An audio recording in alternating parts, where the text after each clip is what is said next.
Welcome to my kitchen, Dave. Thank you very nice much to be here, for joining us. I buy all my guests presents. I bought you something which I saw this and I thought that'll be perfect for you. But do you drink first of all? I do drink. Okay, this is. Can you open it? Because it's called Jinro, and I've got to dig it off my phone here because I wrote down the details of it. Because I'd never heard of Jinro before. And yet it's the world's #1 selling spirit brand. Yeah, that's why I thought you'd like it. It's distilled from sweet potatoes, tapioca, and rice, and it's perfect base ingredients for cocktails and infusions, or as a J shot. I've never heard of it before. Have you? I haven't heard of it before, and I'm sort of getting a sake meets poutine meets hooch vibe from what you've just described. I don't know, but it's amazing. It's the #1 selling spirit in the world, and we've never heard of it. As it came across then in the paper, I had the suspicion, you can sort of see the yellow and the red, I thought it's Jim Beam and you have got this way wrong.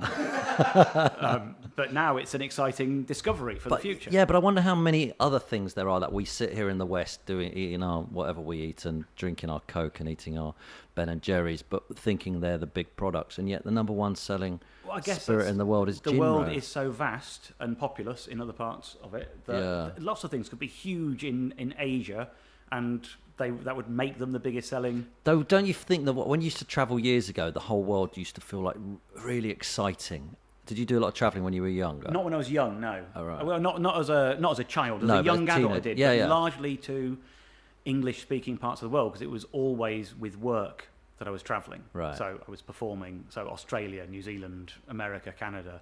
So but sort of travelling, but not. Even then, we look different. We all look the same now, don't you think? The sort of clothes, everybody starts looking the same. I don't know. I still no. Americans are not well dressed. What we are. Well, compared to Brits, yeah. Brits are better dressed than don't Americans you think, generally. Like the films and the movie and the videos and all that. That's made us all pretty much the same now. Bands when they release worldwide at the same time now. Like when we were kids, there'd be a boy who'd been on holiday to America who came back to school and he'd seen films that you wouldn't see for 6 months. Exactly. And now it's just all or they'd come back with new K-Swiss trainers or the new Adidas or the top 10 highs or something, and you go, wow, look at those. My mate came back with Bubblicious once. We were like... that chewing gum, that bubble gum, and we cut it into 3 bits, each one, so we could just spend ages eating it. It was amazing. It was the most exciting thing ever. But does that happen anymore? I don't know that happens, but I cling to the idea that there are still differences between us, and everyone goes on about the world becoming more homogenous, and yet when you go somewhere, you do know you're in a foreign country. You feel it. Yeah, I suppose and so. I've travelled around the States, and you feel there's a difference between Idaho and Utah. Yeah. You cross the border, that you do feel there's a difference in those places. Yeah. So I don't even kind of, the United States of Europe, people go on about, and how the euro just ruins everything. You go from France to Germany, they're different. Yeah. They don't feel homogenous because they've got the same currency. I don't. That's not my experience of those places. Though the world does talk. My friend's doing a lot of work in China at the moment. He said you're not allowed to mention culture because they worry their culture's being eroded over there. And he says it seems that the whole world, that's the panic at the moment. We're all losing our culture. Oh no. I met years ago in the States a man who worked for, I think it was for Microsoft. And he was a geographer. Mm-hmm. And I said, so what does that involve? And he said, basically, it's this huge multinational company. They've got product being made in all parts of the world, and all parts of the world have different cultural sensitivities. So sometimes it's just getting ahead of something. So they want to release this computer game in Japan. And in Japan, even what we think is insensitive about World War II, they just don't have those inhibitions. And so they'd done this computer game and had loads of mice dressed as Adolf Hitler, and the mice were marching like Nazi mice. Right. And it was just funny, and they'd show this to an 8-year-old and no one thought that was insensitive. And someone from Microsoft would go, stop! Don't let that go to the rest of the world! Yeah. And so they have to be aware of every culture's little sensitivity. I say little as if that one's tiny. But it doesn't feel tiny to Japanese people. It feels normal and ridiculous. And something that's being made by the American branch is coming out, and people in Cambodia are going to go, no! Yeah. And so his job is being across all of that. It seems like a really fascinating idea that you are in touch with every little micro-sensitivity in the world and able to prevent that. Well, hopefully I've relived our youth a bit by giving you Jinro there, which you'll go, wow, that's so new and exciting, or disgusting, whichever way. Either way, it's going to be an experience, and it recreates some of that excitement. I'm glad I got a chance to speak to you in depth, because you've come on the Sunday brunch many times. Yes. And we only have, what do we have, 8 minutes or so? Even though it's a 3 hour long show. I mean, do you enjoy doing the show? I do enjoy doing the show. Yeah. You always look like you enjoy it, but I always think I'd like to speak to you guys. How does your brain work? Because it seems to me that you seem to be analysing everything all the time for your job. Is that how you look at life? Everything is potential material. I think I'm trying to enjoy myself all the time. Yeah. Not look for material. I was just having a conversation with somebody else, and so when we did Modern Life is Goodish, we had a team of people, especially when you've done like 5 series of it, and there's people going, oh, what about this? What about that? As ideas. And I was never good at selling somebody else's observation. It kind of had to have started with me. Right. Other people could pile on to something I've originated, and we'd build something, but it worked best when it started with me. And there was one thing we did in the last series about the movie Joy. And the movie Joy is a biopic of a woman called Joy, and she invented a mop. And the mop became a big seller on like QVC or something, and it completely transformed her life, and she became a millionaire and started investing in other people's products. You look at every poster, you look at every bit of marketing of that film, there's no mention of the word mop. You can watch a trailer for it, it won't mention the mop. But you can't watch the actual film for 3 minutes without the word mop being said. It's like a film about Gary Kasparov that doesn't mention chess. It's a film about mops. And I'd been to see it at the cinema with my wife. And we came away from it. I loved it. I thought it was a really good film. Yeah. If it had been sold to me as The Joy of Mops, it's about a woman who invents a mop, I would have bought a ticket. I'd have been there. That suits me. That's my kind of film. My wife was furious. I've been hoodwinked. I went to see... They should have told me that was about a mop woman. They didn't tell me it's about a mop woman. I hate them for that. And she couldn't get past how angry she was at the filmmakers for not revealing the nature of the movie she was going to see. I'd put something on Facebook about it. I got home and I said, went to see Joy. I really loved it. Beth hated it. It's about mops. Here's the poster. Here's the advert. No mention of mops. That's weird, isn't it? That's all I'd said. We start work on the next series. We had a little team of writers who, before every series, would say, spend 2 days, come up with some stuff, send it in. We'll see if we get anything from it. And one of the writers sent in a page or 2 of stuff and put at the end of it, P.S., Dave really made me laugh when he talked about Joy on Facebook. I hope that's in the series.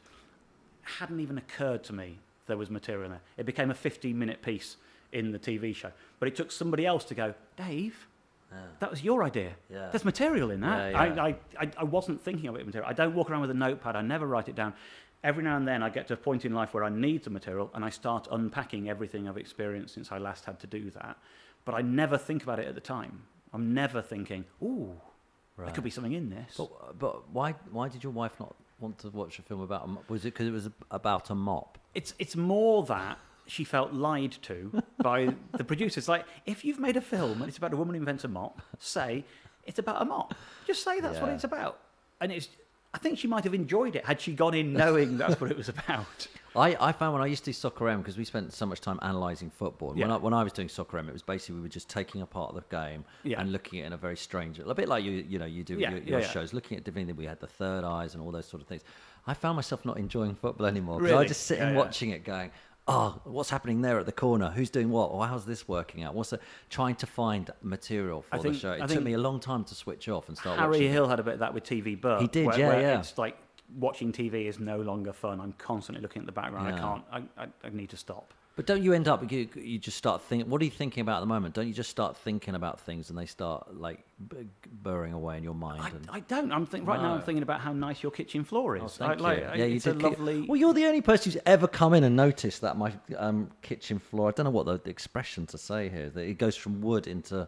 But not in a very linear way. Yeah, into kind tiles. Of fractured. Yeah, I thought it looked brilliant like that, and the builder didn't like it, but you're the only person to ever talk about it. I really liked it, and that's what I'm currently thinking about. And there's no material in Tim Lovejoy's kitchen floor. Right? I'm not constantly looking for material. Yeah, but you're looking at detail. That's what's different with you, maybe. My wife always says you'd be a very good spy.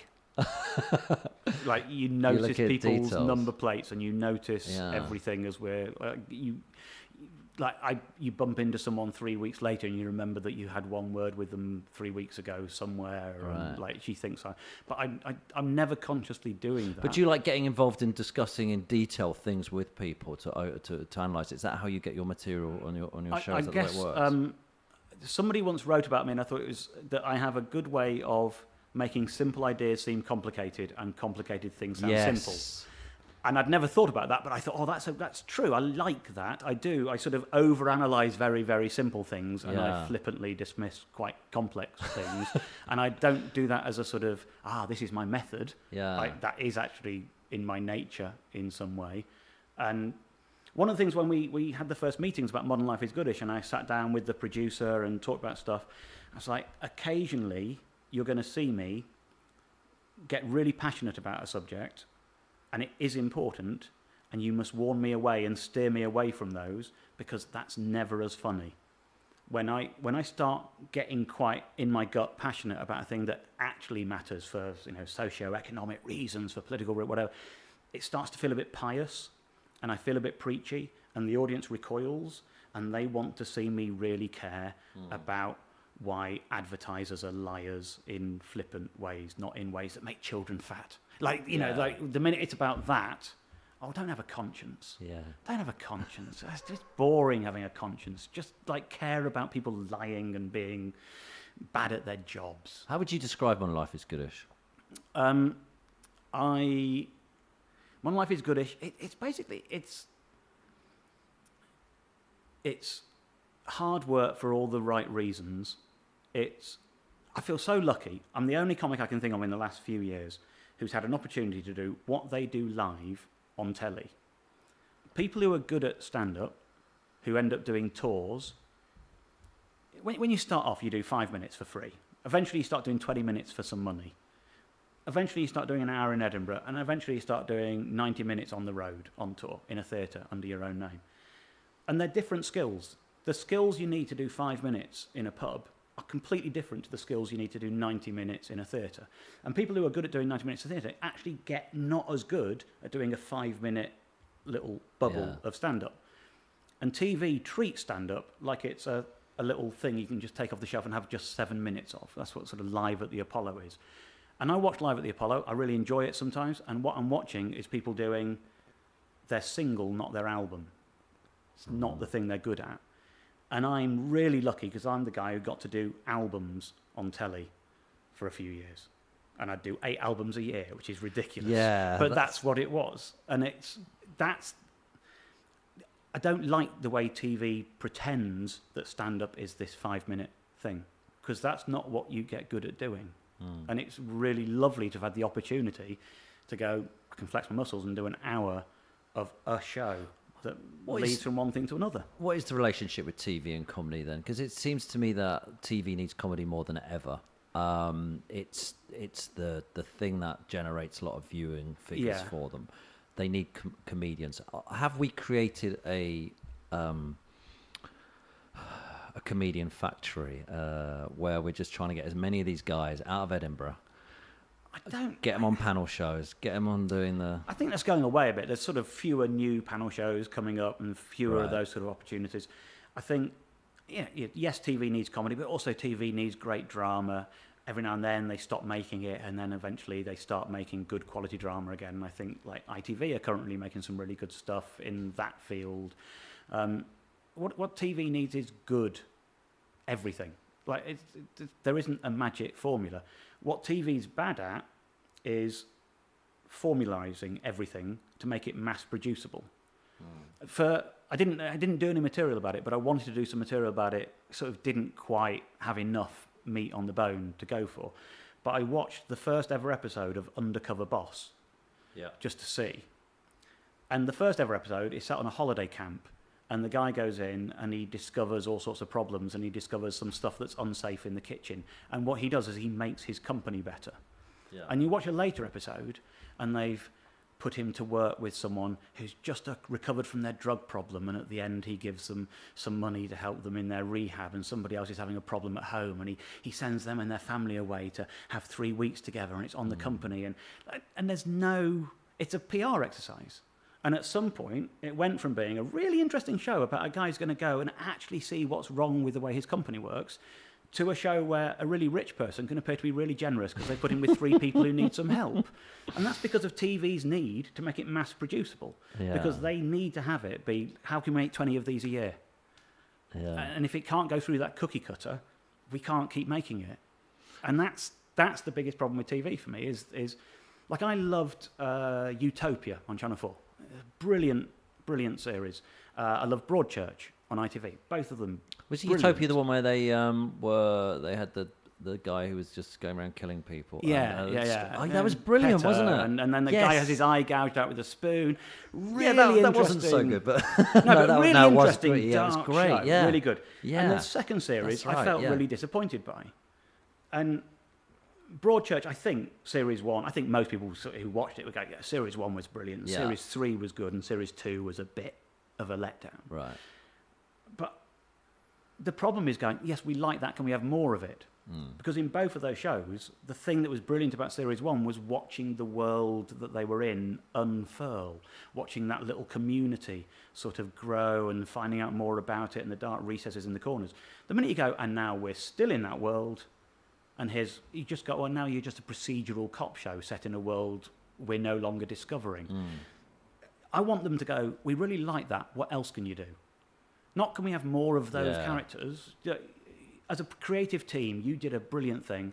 Go and create something else. Yeah, but it's completely different. It's happening in everything, though, isn't it? It's happening at movies. Yeah. It's like, let's remake something, or let's do another sequel, and then let's do a prequel. But that's what's wrong with the world for me, is you see good people, we should go, what do you want to do? Not please do that again. So getting back to you don't make your life easy, do you? With any of your work you do, Yeah. everyone else can just write, I don't know, a little bit of comedy, stand up there and go, do you remember this and all that sort of stuff. You have to, there's so much work involved in what you do. I would pull you up on the idea that anyone else can just write a bit of comedy. A lot of my friends do that for a living. Yeah, it is true. not the easiest thing in the world. Very I fair, wouldn't dismiss their efforts so easily. Yeah. But you're right in that, as well as doing that, I build a load of PowerPoint and I go and spend hours making a thing to go with it. But that also makes it easier at another end of the journey, I think. It's right. I don't know. I can't find. I'm cursing late at night in my office, building stuff, making the show, working silly hours. We've never found anyone else. We tried finding other people to build PowerPoint for us on the show. If I gave them a steer, it never worked. I always built every bloody slide of it and did the whole thing. That is really hard work, but it's also the thing that makes it work. It's also helps. Sorry, that's somebody in the next door neighbour's garden. We better shut that door. Have you kidnapped a child? Yeah, that's it. You bust live on YouTube. You've kidnapped a child. Yeah. Because it works and because it's different. I think this is the thing. Like years ago, before I was doing PowerPoint stuff, I used to do shows with 2 screens, an overhead projector and a slide projector, and I was running between the two. So it's like a similar thing, but in a lower tech form. The year before I did one of those, I was doing a stand-up show in Edinburgh. It was really hard to separate yourself from the crowd. You're one of hundreds of people doing a man telling jokes on stage in Edinburgh. And when you're not very well known, like sometimes I'd sell a load of tickets, but they were people who had wanted to get in to see Frank Skinner and couldn't get in to see Frank Skinner. So they'd go, what else is on at the moment? I'll go and see that then. And they come to stand-up comedy and they see a microphone in the centre of the stage and a spotlight and they think, I know what this is. I've seen stand-up comedy before. I know what is good. I know what isn't. This person should be like that. And then you don't fit their exact template of stand-up comedy. And they come up to you afterwards and go, you need a few more blue jokes, mate. You need to do a bit more this. You need to do this. The same people come and see the show next year and they walk on into the theatre and instead of there being a microphone in the middle, there's 2 screens, one with an overhead projector pointing at it, one with a slide projector at it. And they sit down and go, I've never seen anything like this before. And they've no longer got their little box that you should be in. They go, I don't know how this works. He knows how this works. And they accept your version of what you are so much easier because they haven't sat down going, this is one of those stand-up comedians I've heard about. Yeah. Now please be like a stand-up comedian And suddenly the whole world got easier for me the minute I started doing stuff that looked different and was packaged by me in my way, and you've never seen anyone do this before. So you have to accept the rules that I lay down. Right. I could say this and it'll feel like a challenge to some members of the audience. I haven't been heckled in about 5 years. Oh, you should have said that. No, but you know what? There's no gaps. Oh, right, There's no moment where you know. And also, there isn't the artifice. A lot of stand-up comedy be very tightly written, but it feels, and there's a kind of willful suspension of disbelief with the audience, he's just chatting. It's just whatever comes off the top of his head. And often it's not that. Yeah. But because I'm pressing a button and a new slide appears, and I can't change the order in which those slides appear, the audience knows that this is a written show. It has to be, because why have I got this slide and that slide and that slide and that slide? And they're all loaded, ready. So obviously it's a prep show. So you don't feel like, oh, this is a conversation and I can join in. Oh, he's just thought of this, I've just thought of that. You sort of accept that it's a thing, and I don't get heckled. So you started off by just doing the normal one man and a mic stuff. I know you did writing, but I started off doing stand-up poetry. I was very influenced by a man called John Hegley, who I still adore. John Hegley, he's brilliant. Kind of rings a bell, but I don't. Oh, he's the best. This sort of school teachery persona. He's a proper poet. Right. He's so funny. I was hugely influenced by him and another guy called Henry Normal, who's now a producer, and he sort of kind of mentored me in my early days. So I started off doing that, and I was 19. I didn't have any great experience, but I started off, and I had a decent enough act. But it was, to anyone who was around in comedy at the time, you'd have looked at it and gone, he likes John Hegley. Right. It was so obviously, in his shadow. And a guy booked me to support John at a gig in Stockport. And when he booked me, I said, I can't do it. I'd be embarrassed to go on before John Hegley being John Hegley light. Can't do it. And he was really persuading me. And I went, okay, I'll do it under one condition, and that's that I won't do any of the stand-up poetry. And I wrote a whole new set ready for this gig. Right. And I did that gig, and I never did the poetry again. I jetted like that was it. It was behind me. I'd exorcised it by going on stage before John Hegley and doing something else and being more me. So I've sort of gone 3 or 4 generations of what I do. The first version was this John Hegley light 19-year-old knowing the template of what I can do and sort of getting away with it. Then I did very much one-linery sort of stand-up. Then I started doing storytelling sort of stand-up. Then I did storytelling augmented by technology, and then I did stand-up with technology added to it. So it's kind of, I'm like Madonna. That's who I am. Just constantly reinventing myself, Tim, for every album. So what was the process then, where you suddenly sat down there one day and went, right, I'm going to do PowerPoints? It's quite kind of a strange thing to do, isn't it? Well, the first thing was I did a show called Reasons to be Cheerful as a stand-up show in Edinburgh, which was about the song Reasons to be Cheerful. Yeah. It was an investigation of the lyrics to Reasons to be Cheerful and whether or not they are indeed reasons to be cheerful, was how I thought of it when I first thought of it.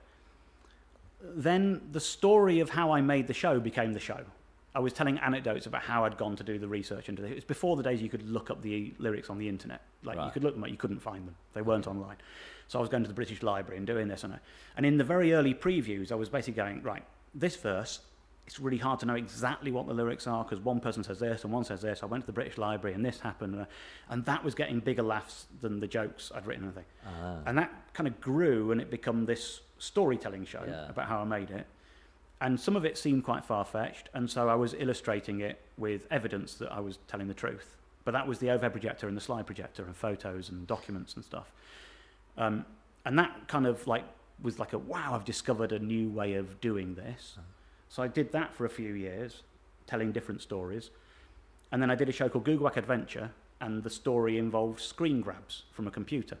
And in my head, when I set off doing it, I thought, I'll do what I always do. I'll print that image onto an acetate and I'll put it on an overhead projector. And you go, how Luddite could you be to an audience who know this is a screen grab from a laptop and you're going to print it and put it on an old-fashioned overhead projector? Like, there's clearly a better way of illustrating that for an audience. You can put it from a laptop to a projector, just do that. So I just started using PowerPoint at that point, and again, I've never stopped using it. It's just sort of... Did you invent the genre? No.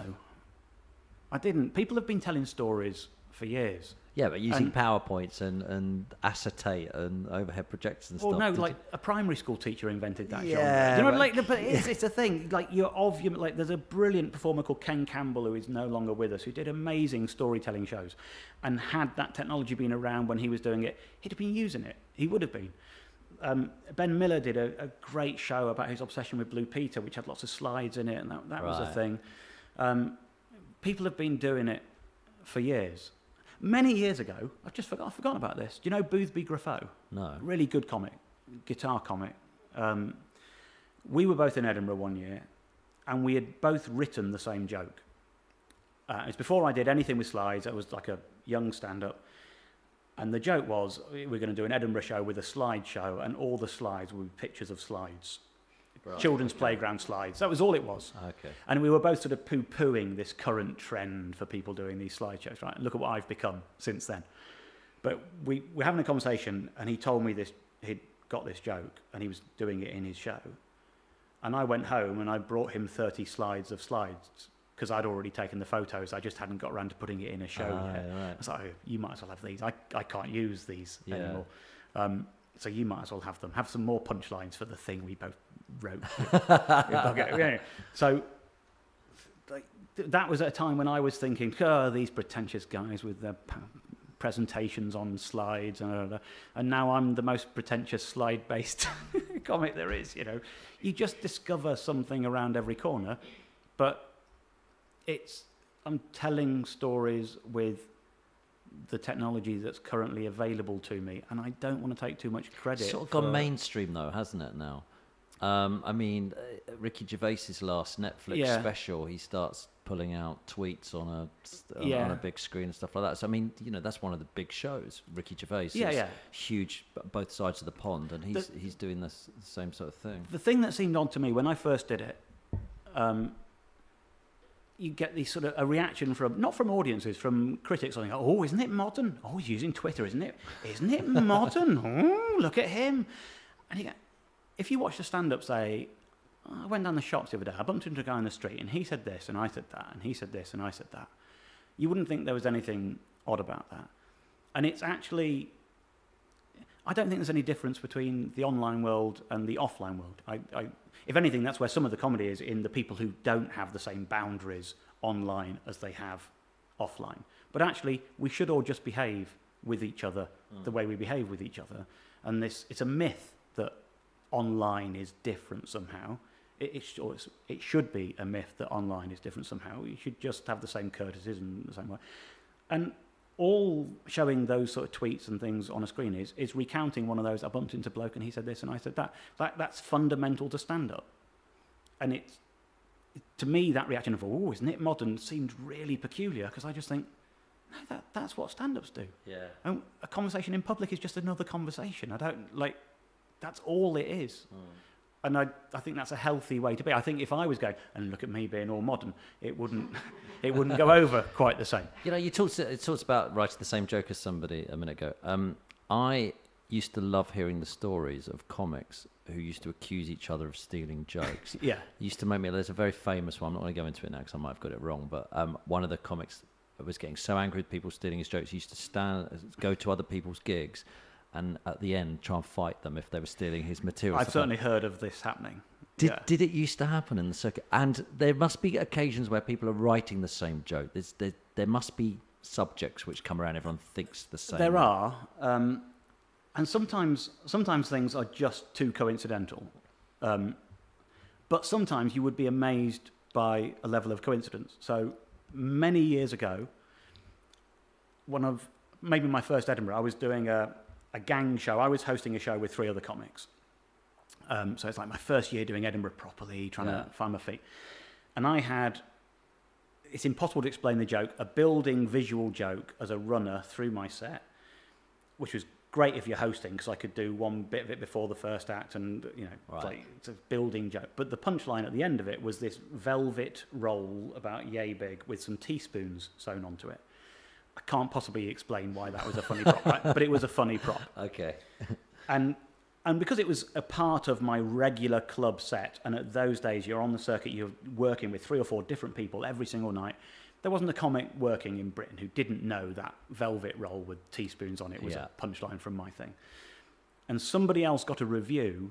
It was a pretty scathing review, but in the middle of it, it said, involving a really bizarre thing involving some teaspoons sewn onto velvet. So that day, like 50 people have come up to me in Edinburgh. And when you're young and you're just trying to find your place, you're much chippier. As you get older, you hear about something and you're like, yeah, it's not going to stop me selling a ticket.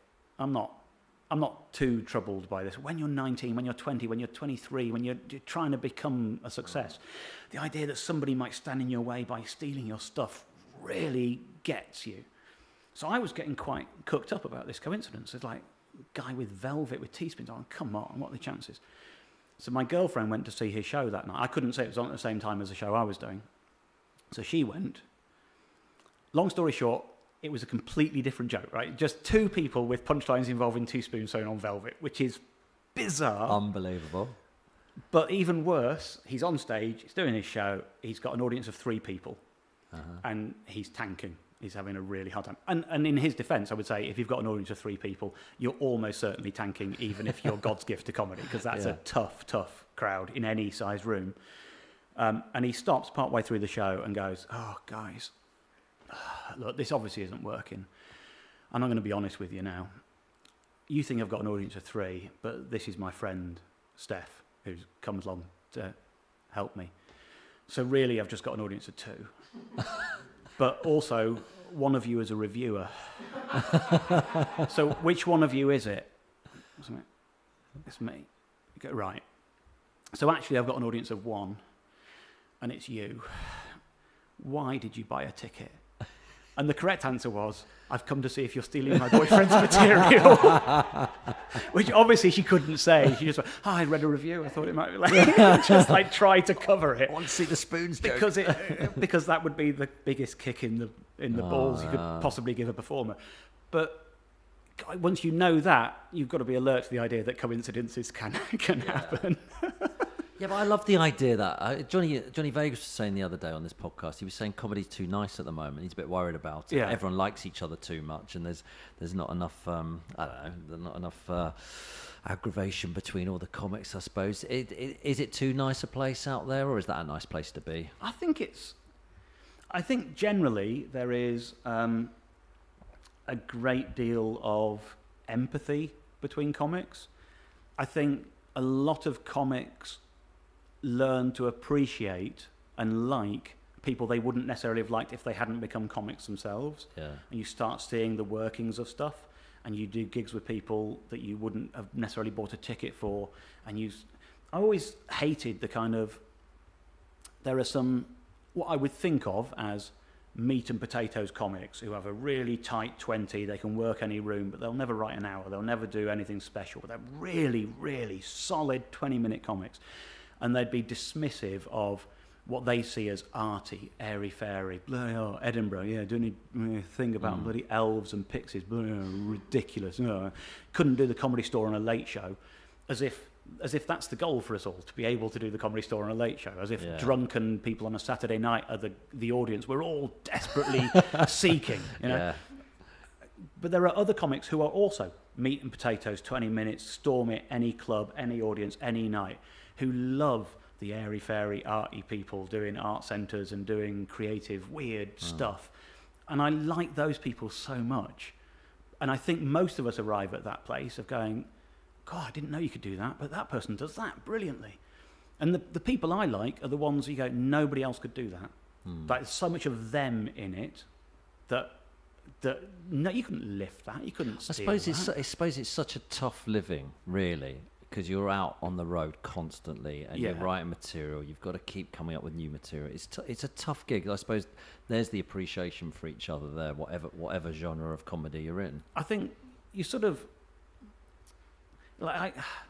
even now, I think it's growing. It used to be there was a real divide between mainstream and alternative, like real. What are you? Are you alternative? Well, I was when I started. Like, there used to be, 2 circuits, and it was Working Men's Club, and it was alternative. Yeah. And then, what is it now? The alternative has become mainstream, hasn't it? That's what's on telly. I said to Joe Pasquale one day, Yeah. why happened when the alternative scene came in? He goes, well, I've always been alternative. Listen to my voice. yeah, absolutely. And there's people like Barry Cryer who completely straddle the world of both of them. And some of it... Barry Cryer? Yeah, Barry Cryer is a brilliant writer, and he's written for everyone. And he wrote with the Pythons, and he wrote for Danny LaRue, and he wrote for Clive Anderson, and he's always performed. And he's an amazing guy, right? And he completely... A lot of it... I always got a bit wound up at the time. The world is so different. Yeah. But there was a time when alternative comedy started, and you'd have people going... and by the way, can I swear on this? Yeah. Okay. Right. You'd have people going, oh, I hate those alternative, like it's just swearing, they're so rude, they've got no respect. And you go, well, you were really silent about Bernard Manning. Like, you never complained about those people. So swearing is your line, but Packy never set you off. Right. That was never a red line for you. No, nothing was crossed there. That's a really weird boundary to have, that it's saying the F word, not the P word, that upsets you. What a really weird idea. There used to be this kind of boundary between the two. And the mainstream, alternative to comedy, more like. It's just swearing, all wearing jeans, it's all... And actually, and people like Barry Cryer, instead, he was sitting there going, oh, brilliant, more writers have arrived. Come in, this is my world, I write. Come and join people like me. And he was completely open to it from the start and welcomed everyone. I think it's changed. Even the mainstream comics these days aren't, as they were back in the day, dipping into a big bag of old jokes. Nobody was writing stuff. It was all anyone's fair game.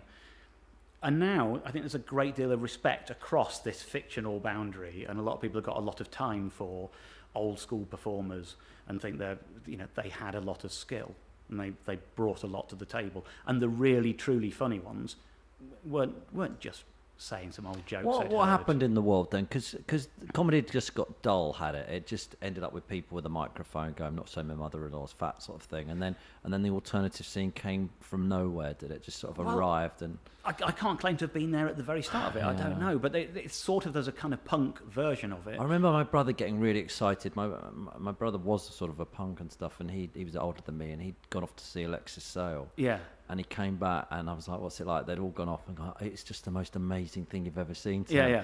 So I was like, "Go on, what sort of jokes was he doing?" And you can't. But he did this. He just remembered this one joke which stuck in my head forever. He said Alexis Sale came on. He's wearing his pork pie hat, and it was down over his eyes, and he was swearing, and he just stood on stage, swore for like between 2 and 5 minutes, something just going, "Fuck shit, bollocks, fuck shit," and then he finishes his joke, and he goes, "It's written on the inside of my hat." that was the joke. And apparently they just... my brother said it was just amazing in there. It was like a rock and roll gig or something. Yeah.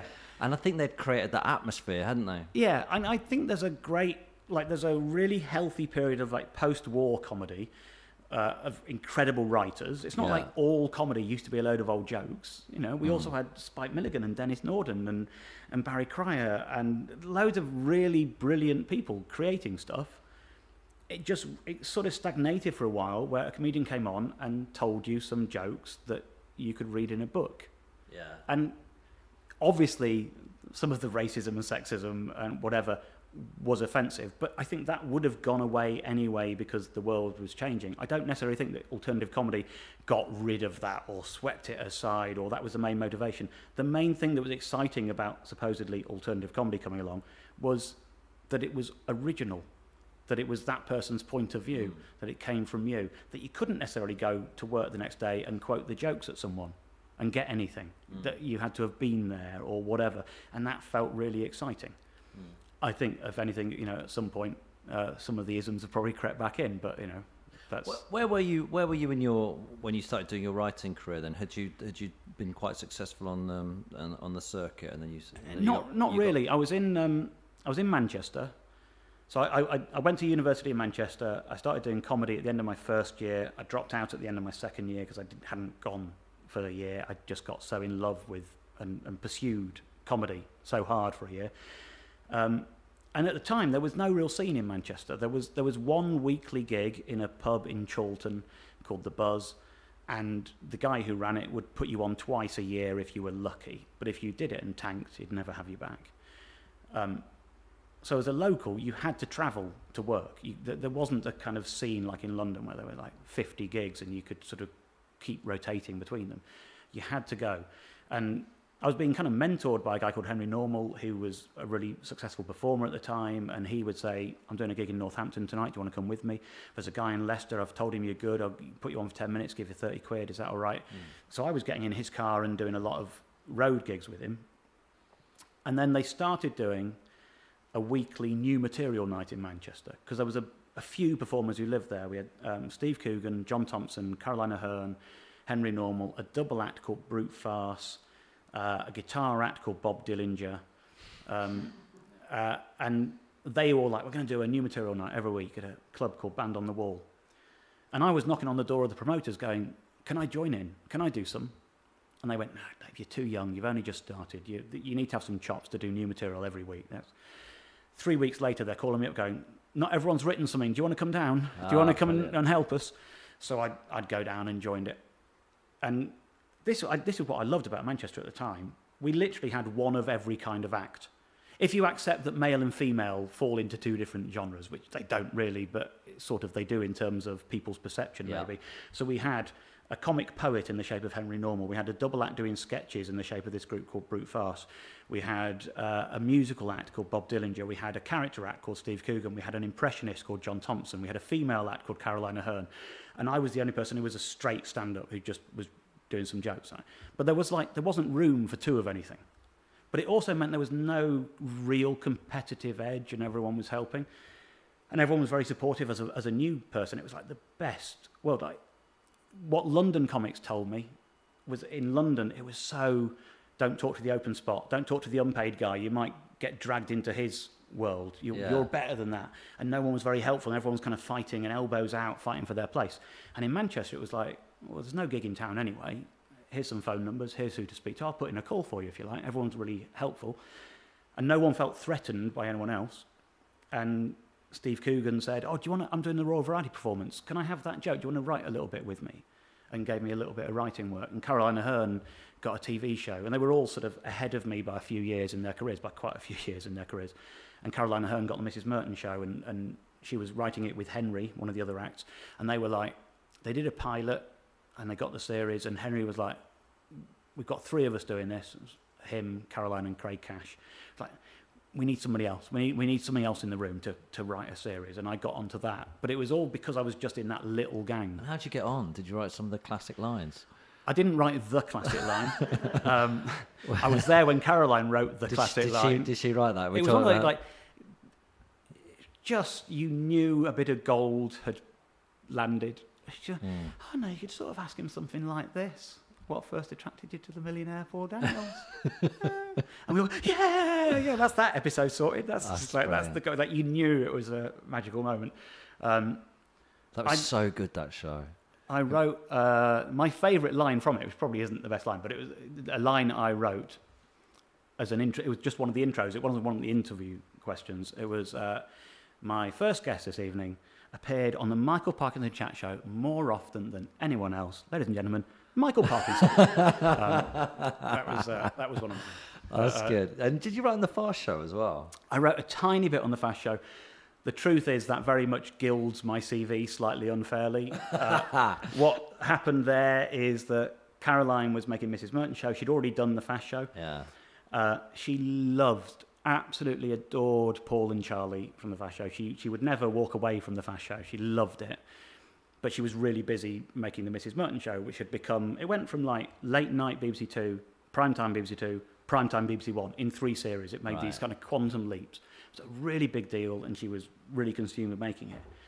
And then Paul and Charlie be going, have you written anything? Have you got anything? Yeah. And so every now and then on a Thursday afternoon, she'd go, guys, can we write some for the Fast Show? And we'd just like chuck a load of ideas at it. And how exciting is that, though, to sit in a room with that sort of talent? It's brilliant. And as a young man, as an apprentice, you know, like really sort of watching a brilliant person. How does it work? Do you get, because in America they used to get huge writing rooms, didn't they, in all their programs? They'd get like 15, 20 people in there. And then sometimes they do things like paid per joke. We never got paid per joke. We all got paid for being there the whole time, because actually you're jockeying each other into things and every idea. The healthiest writing room is one where no one's frightened of being the idiot. Is it tough with coming up with an idea and then everybody's sort of, We had a shorthand, and I don't know where it came from, but every time someone said a joke that everyone else hated, you became Mr. Pickles. Mr. Pickles is entered.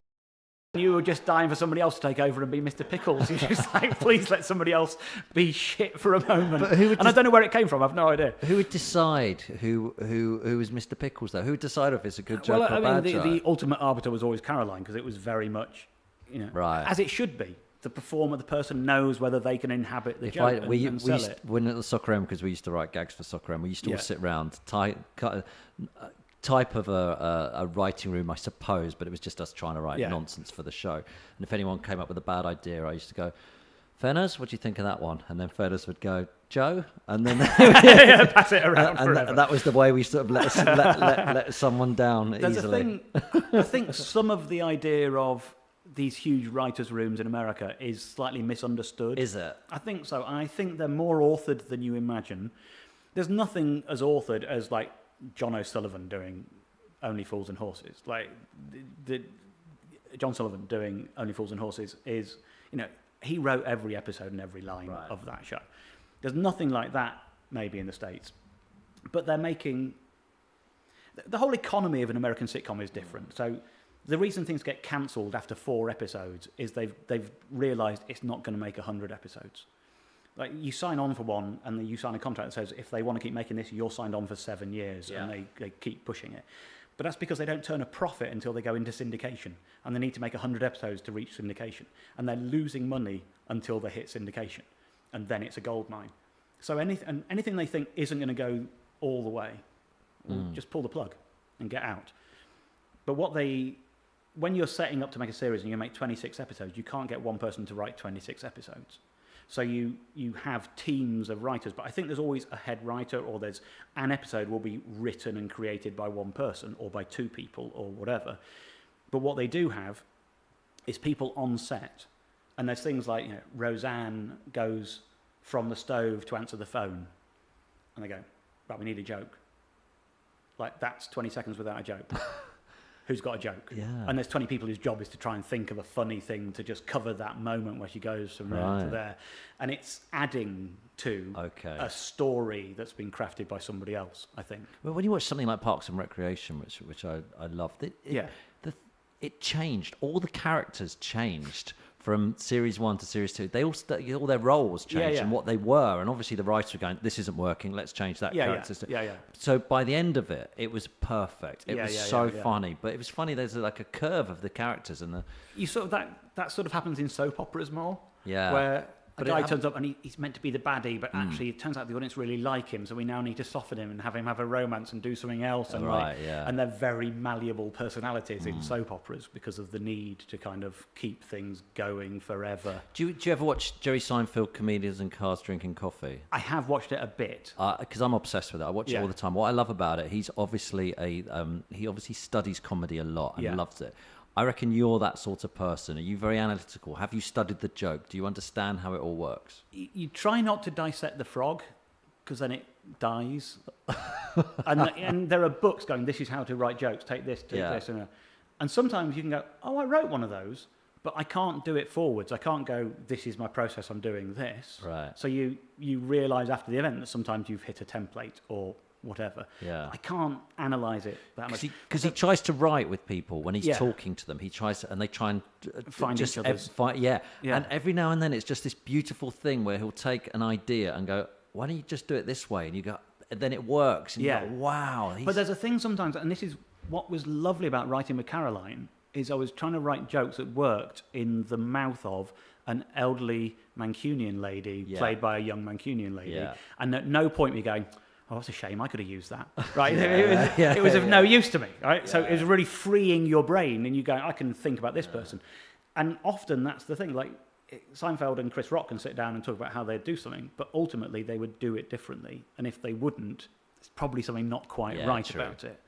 There's a really interesting bit of Colbert interviewing Seinfeld. And this sort of shows you the difference between these two personas. And Colbert came up through improvising and acting and was never a stand-up per se. But now he's doing an opening monologue, so he's doing stand-up on his show. But they're two greats. I mean, I'm a huge admirer of both of them. I think they've got such chops. I love them. And they start talking about Cosby and Louis C.K. and these things. And they're both quite shocked by it. And Colbert's talking about how, as a teen or whatever, he would listen to Cosby's albums at night alone in his room, and that was like a world of comedy that's how he got into it. That's what fired him up, and he can't listen to them anymore. He can't relate to it. And Jerry's face is like, why? Like, to him, it's like, but those are technically brilliant jokes, performances of comedy. Like, that doesn't take anything away from what they are.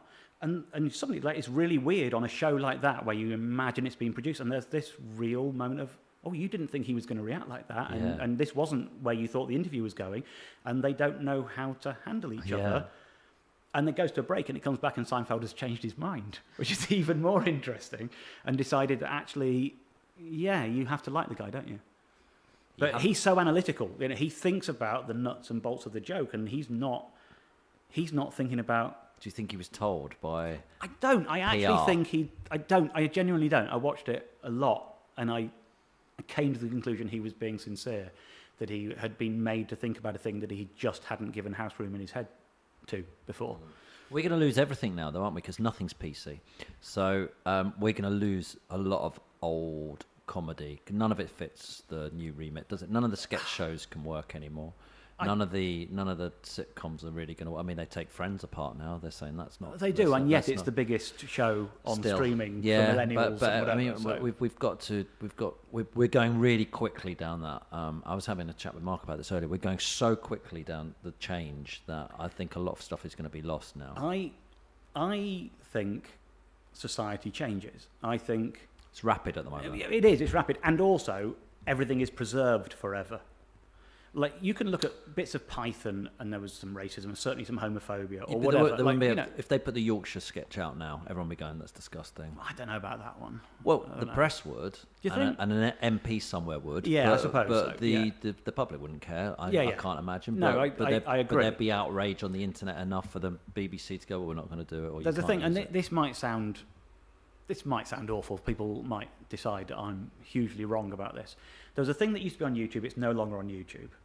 It was from, I think, was it 84 when Watford got to the FA Cup final? Right. Early 80s. And you know when the FA Cup used to be all day on TV? Yeah. You'd get up in the morning and you'd have the captain talking about the nicknames of the squad, and there'd be Eddie Large on the bus with the Man City team. And it was brilliant. It was a long whole day of festivity. Mm-hmm. And now it's on the same day as a league game, and it's just shoved it or whatever. But it was that. And ITV's coverage, Bob Wilson, Anchorman, says we've got an exclusive interview now with one of the Watford team. Please welcome John Barnes. And Michael Barrymore jumps out from behind a screen, blacked up, wearing a Rastafari hat, saying, "Hello there." Oh my God! Right. By today's that is appalling. Yeah, obviously that is appalling.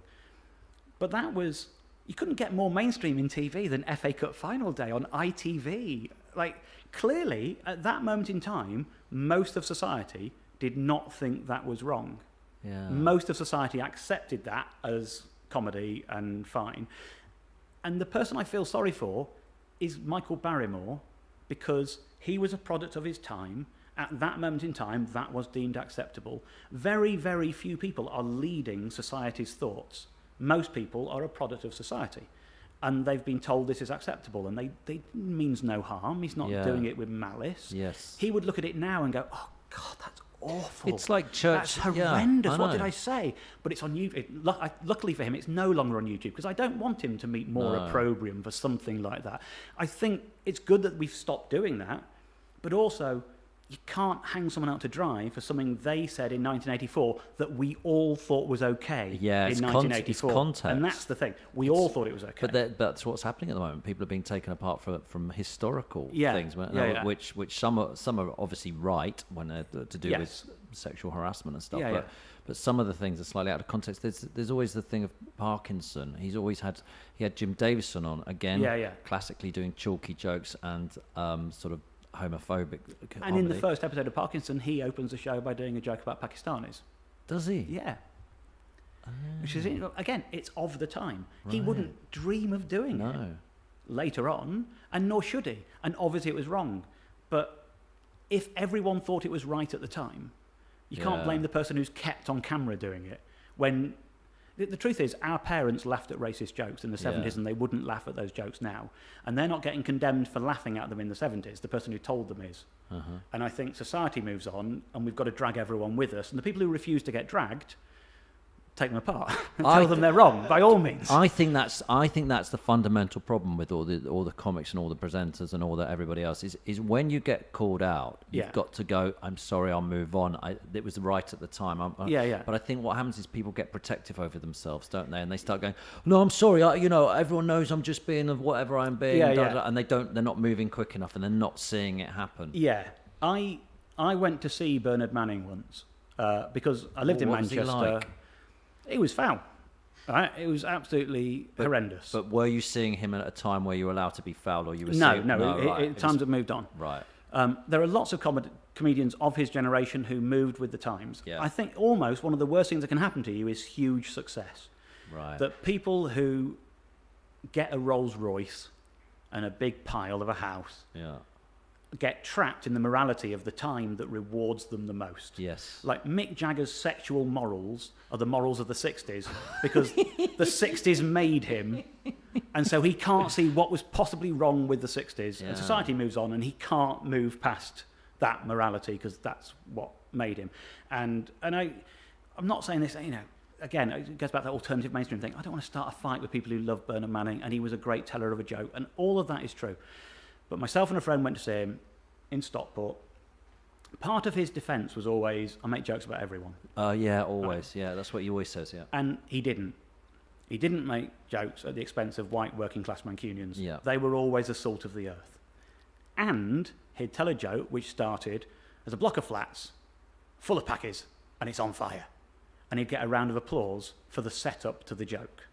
And I think, well, if you're taking the piss out of everyone, and this is your shtick, when that gets a round of applause, that's not the reaction you were going for. You're sort of morally bound to go, no, wait for the joke. Like, hang on a minute. Yeah. Don't cheer a load of Pakistanis burning. That's horrible. He wouldn't do that. I went to see a comic recently. Well, I'm not going to mention it. I can't be bothered to get involved in it. But that was the setup of his joke was getting claps and cheers. And I was going, oh my God, that's not the joke. This is the setup. You're laughing, cheering. The joke is he's flipping that on its head. Yes. And we all can see it coming, but these people want to do the sexism thing. Yeah. People go on about virtue signaling nowadays in comedy. Well, this is the opposite. This was lack of virtue signaling, and the audience were rewarding him for it. At the end, having not mocked white working class Mancunians at any point, he told a couple of jokes against himself for being fat, whatever. And my friend and I, we'd gone, no inhibitions. Enjoy it, we'll analyse it later. And every time the P word was used, we couldn't stop ourselves tensing and having a kind of guttural, physical, visceral reaction to it.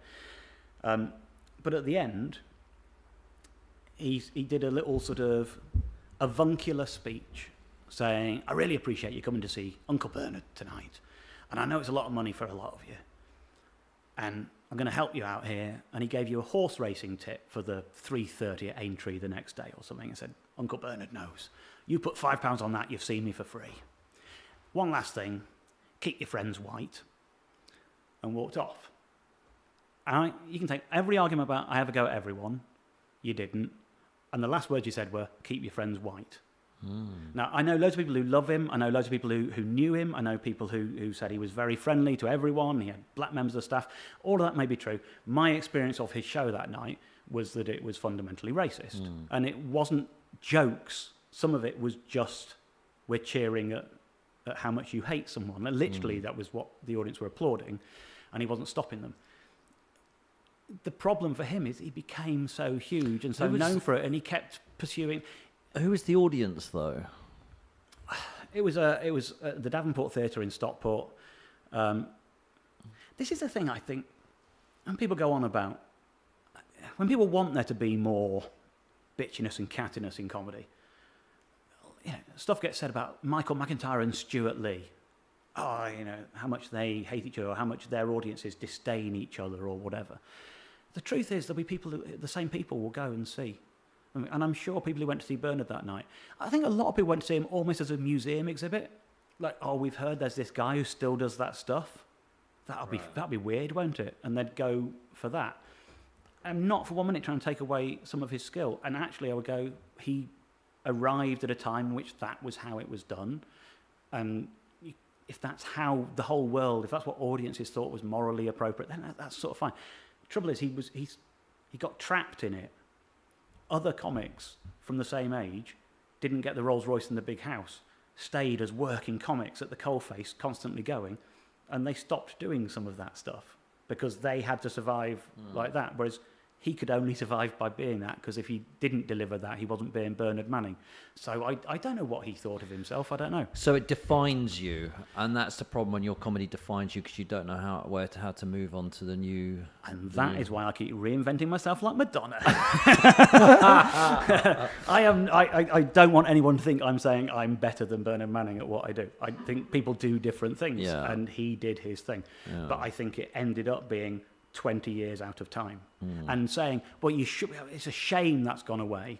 I don't think anyone really thinks it's a shame that people saying keep your friends white has gone away. I don't think they really mean that. No. Talking about, going back to you when you did your show, was it called Are You Dave Gorman, where you went more? The TV show was called The Dave Gorman Collection. Right. The stage show was called Are You Dave Gorman. When you came up with that concept, I mean, it's kind of a strange thing to do, isn't it? To go around trying. Yeah. Well, again, you always make your job hard, don't you? You always do hard things. So you went in search of Dave Gorman's. What made you come up with that concept? It wasn't a concept for a show. It was a thing that was happening that I turned into a show. Right. A friend of mine is letting his 13-year-old daughter, I think, read the book at the moment, and he was in touch with me going, is it rude? Is it all right for my kid? Which made me think about it for the first time in ages. I was like, it is, but I don't know how much sense it will make, because it's kind of about the world before the internet. It's like the world has changed so much even since then that it feels like it's out of time and place. I don't know how anyone would read it as a teenager and go, why don't you just Google them?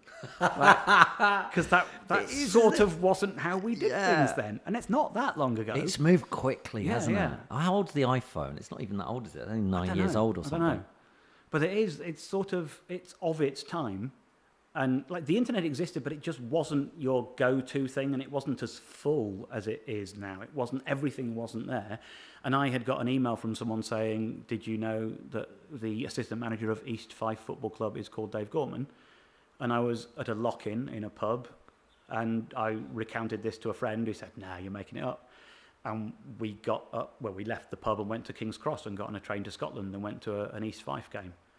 And that's how it started. Seriously? Yeah. Why? And at some point to see if it was true or not, because we were idiots. But that's what makes you different from everybody else, is you follow through with all the crazy ideas that people have. You go, well, I'll go and do that. I'm going to follow that one through. But that's partly a function of what I do for a living. I'm not doing it to create stuff, and it's sort of less true now because I'm busy and I've got a family. But in my 20s as a stand-up, I worked a lot, but I had a lot of free time in the day. And I was never one of those sort of living a student lifestyle into my 30s. I was always up in the morning and doing stuff. I like doing stuff. I like going out and doing. So somebody else might have that conversation, but they've got to be at work on Monday morning. Yeah. Or they've got a mortgage to pay, and they've got a thing. And I was young and had a bit of cash in my pocket, and I had the time in the day to explore and do stuff, and so I'm allowed to explore it. So because my job at that time gave me a lot of free time, I could do stuff which I would then sort of retrospectively put into my job, which fed it, which at some point becomes a self-fulfilling circle. You go, ooh, maybe if I do this, I will get. At which point you start going, oh, no, the audience can sniff you making it, so stop. And I sort of took a load of time off. But it's a function of the two things. I have the free time to allow my curiosity to explore. Have you enjoyed your career then? It's been quite an interesting career. It's not the same as the other comics, is it? You obviously do your stand-up very successfully. You've got the TV shows which have all been successful. You've got books. Oh, not all of them. Aren't they? Well, I think Modern Life is Goodish. Wasn't that one of the leading rating things ever? That one was. Yeah, that was good. Dave, isn't it? Yeah. Isn't it? Yeah. Is it the biggest rating thing? No, I think Taskmaster is now the biggest. But it was. But the series that really tipped me over the edge was the one I did. So, I think that's... I think it was me that made Taskmaster. I love... There's that thing occasionally when people... We did a thing on the show about this. When people dismiss Z-list celebrity. Every time a new reality show starts, who are these Z-listers? As if Aggie Mackenzie set out being a cleaner in the hope of becoming an A-list celebrity. That wasn't an option. She was a cleaner. If you were a cleaner and you got offered the opportunity, you'd have bitten their hand off. That'd be ridiculous. Everyone's job is not to be Tom Cruise, for crying out loud. That's ridiculous. This idea that unless you're A-list, you've failed. And when people try to send you things derisively, going, well, I've never heard of you. What made you think I wanted you to have heard of me, right? The joy is I get to work in a creative field, I create stuff, and I'm still making a living. That's it. That's all you can hope for. I don't care how successful. It's bloody lovely to be able to give your creativity free rein and to make a living from it. I don't care whether I'm Z-list, D-list. That was never the goal. I'm winning because I'm doing that and we're living and we're having a good time. Like, that's the only possible goal in life. And the minute you start getting caught up in, am I more successful than that person, or should I be doing this, or should I be you're going to eat your own heart. Though, would you have liked the Bernard Manning Rolls Royce lifestyle? No, I think it's a bit flash. I've got a Skoda and I love it. Really? I saw someone the other day. You came on the show once and went, Sunday brunch, I think it was, or something, I can't remember, it was quite a few years ago. You went, I'm going to cycle to every gig. Yeah. I mean, like, why? With this, why you just do these mad things? Because I didn't want to go back on tour, but I did want to do a big bike ride. And my manager found out and said, "Why don't you do a gig every night?" And I went, "All right then." And now touring was exciting. It wasn't at that moment in time. I didn't really want to do it. That is absolutely brilliant. But that is the reason. That's why. How many gigs did you do? I did 30 odd gigs. It was 30 nights. We went from the southernmost point of Britain, which is not Land's End, it's Lizard Point, to the easternmost, which is Lowestoft, to the westernmost, which is Ardnamurk, and then up to the northernmost, which isn't John O'Groats, but I can't remember what it's called up there. See, I've always thought that whenever you've come on the show, I've always thought you're really interesting because you just do these mad things which mean nothing, but actually they're giving you as a person something out of it. That is the ultimate of I did it for me, because there were people who knew it was happening who were going, we should make a documentary about this. And I was going, I'm not doing it. I'm not riding a bike behind a guy on a motorbike with a camera. I'm not putting a GoPro on. I'm not having you go, can you go back down and come up that hill again? I'm not doing any of the stuff you need to do to make a documentary. I'm doing this. And then people are going, do it for charity. I can't do it for charity. Like, the minute I do it for charity, I'm also making a living, right? I'm selling tickets. Yeah. I can't ride these thousands of miles, charge you money, make it my living, and say to the same people, and by the way, could you please give some money to this? That's one of the things I makes me slightly uncomfortable, and it sets me at odds ever so slightly from some other people in this world of creative enterprise, is a famous person raising 100 grand for a charity is a wonderful thing. But how much did they put in, and how much? It's actually the members of the public who raised the money. When a supermarket chain gets to turn up and go, look at how generous we are. We have donated £250,000 to this cause, donated by our staff and customers. What are you doing getting the pat on the back for that? It was your staff and customers who put that in, not you. You're getting a huge advert for no money. Yeah.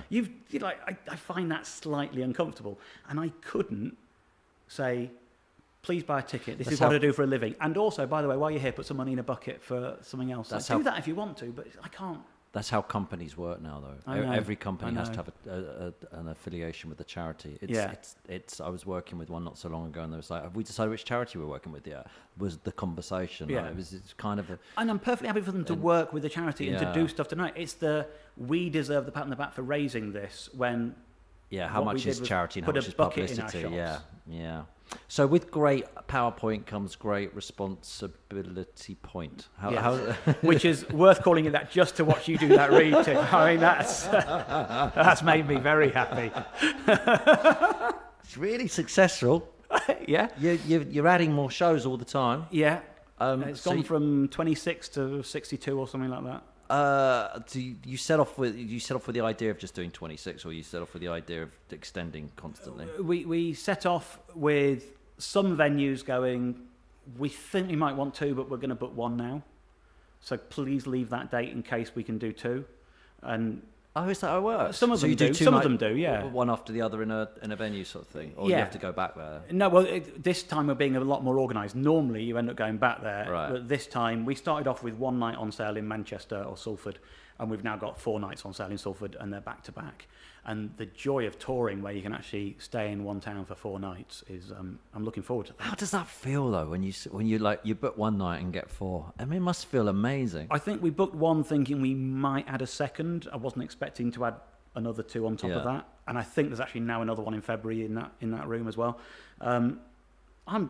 It's really exciting. I mean, the weird thing is the way it works these days. Everything you announce a tour, and it's normally over a year away when you announce it, and everyone goes, how can you do that? And you have to do that because the venues won't be available if you try and book it 3 months away. Yeah. Like everyone else's tour is booked a year in advance, so yours has to be as well, or you can't get the venues because they just fill up. So you have to put it on sale before you've written it. And someone goes, "Oh, it's great news! We've sold out this." And you go, I haven't written it. That's quite nerve-wracking. Yeah. For me, I won't put it on sale unless I've got like 25, 30 minutes that I know is good enough. If I've got something in my back pocket that I know I can build on and do more with, I don't dare put a thing on sale unless I've written something that's going to go in the show. But it's mainly nerve-wracking in the early days because that's when they're selling, when you've just announced it, and you're like, "Oh, that's motivation." Yeah. There's a lot of people in Manchester got faith in this. I better have some myself, haven't I? I better go and write this. So you know what you're doing to 2019, halfway through early just the end of February 2019. Yeah. And then what are you doing after that? Do you start writing a new show, or you've got more TV stuff? What are you doing after that? I don't know, and I'm really enjoying not knowing. I know that this sounds like one of those PR answers, but for years as a comic, it was always, you're lucky to have 6 months ahead in your diary planned. And I like that. And I actually think it's really good for a comic to have some insecurity about what you're going to do. I think you're more creative and it's helpful. And then we did Modern Life is Goodish. It's the first thing I've done that was like really, really backed by a channel. And we made the first series, and we hadn't finished making the first series when they said, "Can we have 2 more series?" And we'd like them to be longer. So we started making 2 more. And then during the 3rd series, they went, "We want 2 more." And we committed to 2 more. So for 5 years, I've always known what I'm doing 2 years in advance. Mm-hmm. And I'm loving not knowing what 2019 holds. Because you always find something. That's like... You're going to reinvent yourself again. No, I'm not. Madonna. I don't know what I'm going to do. I really... Yeah, Madonna stopped eventually reinventing herself. Maybe. I really enjoy just finding what I do. There's a thing that happens sometimes. It kind of happens a bit less these days. I think maybe Twitter is not as good for it. In the days when I used to get more emails through my website than anything. And now I don't get that many emails because people tweet and whatever. I used to get lots of emails from people who want to do comedy and are looking for the shortcut. And they think there's a magic button you can press that will make you successful. But the truth is, everyone is always beta testing what they are and who they are and how they work it. And everyone has arrived at what they've done by turning that way and discovering it's a mistake, and then turning that way and discovering it's a mistake. But actually, if you'd turned that way, it might have been a success for you. Like, you have to work that out for you. There genuinely isn't a shortcut. And people aren't withholding from you. What they're saying is, the journey I've been on so far is how I've arrived at this version of me, and I'm still on that journey, and it's going to change, and it'll be something else. And just go and enjoy that, and stop thinking that in 1 year you can have your own TV show and a hit in Edinburgh, and that it can work that quickly, because it can't. Yeah, people do think that. Yeah, there's a definite thought process. Get Edinburgh, do a show, end up on TV. I've never thought about it before, but it might be a sort of X-factorization of the world, this idea that things can be made, that you're just preternaturally talented and you can do whatever.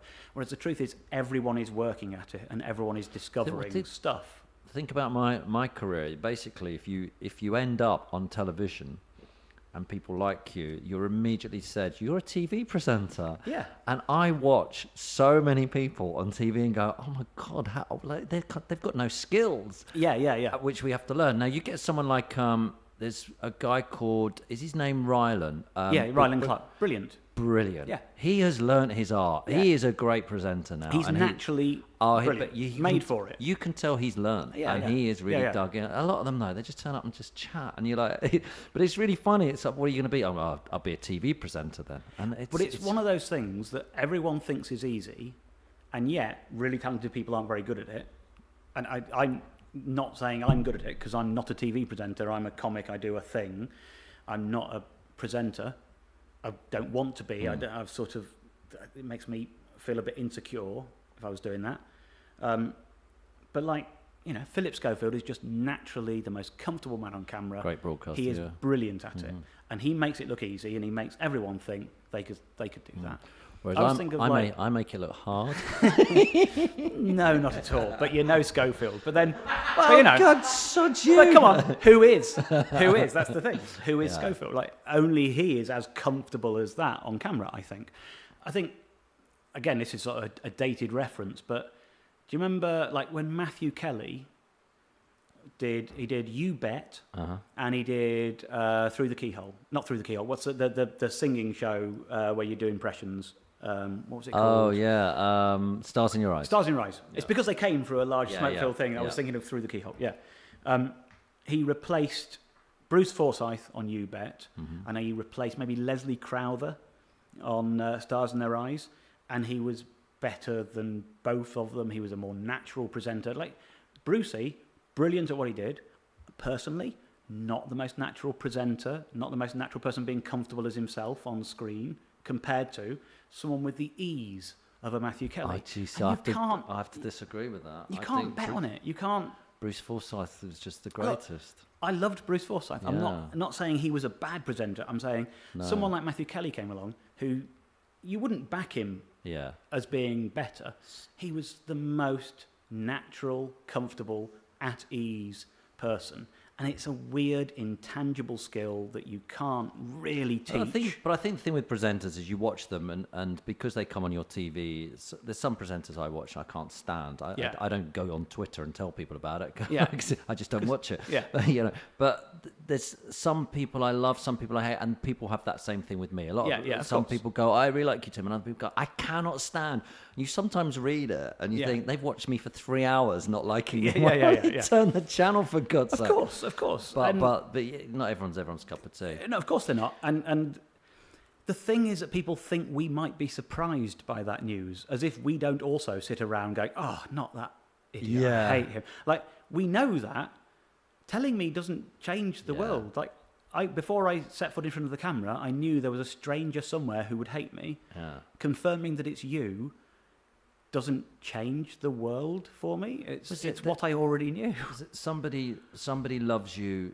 Out of every 5 people, someone will love you ridiculously, without any form of evidence to go behind it. 2 people are pretty 3 people are pretty ambiguous. They like it, and 1 will actually hate your guts. That's kind of the way it works. Yeah, absolutely. And it's the way it should work. Yeah. And it's the idea that everything should always be for everyone, and anything you don't like should be removed from the world is just so arrogant. This idea that my taste is the taste that matters, that should not exist. Yeah, that's it. Everyone needs to think like me. Yeah. Otherwise, I'm angry. Especially with things like the BBC, where you go, a lot of the people who there's a lot of knives out for the BBC at the moment in the media world, a lot of people with an agenda about it. I don't always love everything that's on the BBC, but a lot of the people who are being motivated to write the angry letters by their newspaper will really miss the Antiques Roadshow when it's gone. Do you know, like, it doesn't all have to be for you. Yeah. The stuff, there's definitely stuff for everyone there. You can't do with the BBC. You can't deny there's something that people enjoy on it across the board. There has to be. Yeah. Well, there's a lot on it, especially radio as well, which people always forget about. Right, I've got questions to ask everyone, but just before I do that, very quickly, Dave, I want to talk to you about Dave Gorman's important astrology experiment. Yes. Because I always find astrology fascinating because people still believe in it. Yeah. I can't imagine how it can be true. What did you find out from doing it? I discovered that it was my least favourite project to work on. That I would pin that down as one of my as a TV show that definitely didn't work for me. That it was. I had a really weird experience with that because we'd done Are You Dave Gorman, and it had been a weird sort of sleeper hit. They'd no trails. We got really lucky with Are You Dave Gorman because they cancelled it one night for the golf. And because they cancelled it one night for the golf, they discovered that lots of people really liked it because they had thousands of complaints. Oh, good. And they thought no one was watching it. Right. And then they suddenly went, oh, God, we don't normally get a reaction like that when we move something at 10 o'clock on a Sunday night. Blimey. So they suddenly discovered people liked it. And then the commissioner of BBC Two said, I really love that show, but I want you to do in the next show, I want you to make it shiny floor, entertainment, big kind of show instead. And Are You Dave Gorman looked like we'd broken into the BBC and made it for 500 quid on our own steam late at night. And so we got persuaded to do that, and suddenly we had to have an idea, and it wasn't something that had really been discovered through life. It wasn't a genuine thing that started it. So it was a slightly manufactured idea, and to me it always smelt of the manufacture, and it was a shiny floor thing. And it did all right, but it didn't do great, and I don't think it really deserved to do great. And obviously, you're too close when you're doing it, you know. And the truth is about a lot of these things. On the night, the audience is having a great time, so you go away from it on the night, go, that was great. And then something doesn't always come through in an edit. Something's not quite there when it's made. And the commissioner of BBC Two, who'd said, I want you to do a big shiny floor show, called me in and said, it was my mistake. I gave you a bum steer. I should have said, let's do something else, lo-fi, that works like that. And I didn't, and I'm really sorry. Anyway, because of that, I'm not going to recommission you. And I had that meeting, like face-to-face, where she said, it's my mistake, and therefore you're out on your arse.